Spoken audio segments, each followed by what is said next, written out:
Hip hike. So this exercise is going to be a glute medius activation exercise, and it's going to help with stability through your hips. So to set up, you're going to need a bar and a rack. You can also use a wall, just anything that you can kind of stabilize yourself on, and something to raise yourself up. You can use a box.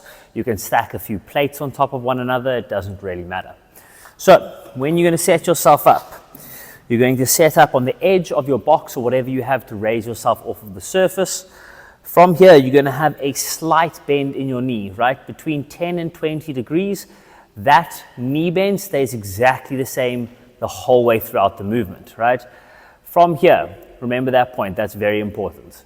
From here, what we're going to do is you can see that my hips are level, right? We are going to reach down to the ground, which you will see that will make my hips no longer level, and they're going to be slanted down at this angle. So you'll see top of my hip over here, bottom is a little bit lower. From here, I feel a big stretch through the outside of my glute on my stance leg. I'm still holding that 10 to 20 degrees at my knee. From here, after I get as big of a stretch as possible, I'm going to raise myself up, and I'm going to drive through, raising up my hip on this side. So now you can see that my right side hip is going to be higher than my left side. From here, we're going to sink back down, get that big stretch to the glute, keeping my knee at a 10 to 20 degree bend. Driving back up, high as I can. Make sure that when you are hiking your hip up, your foot is not moving forward or to the side. You want to think of this leg as just being dead, hiked up nice and tall, keeping that 10 to 20 degree bend in my knee.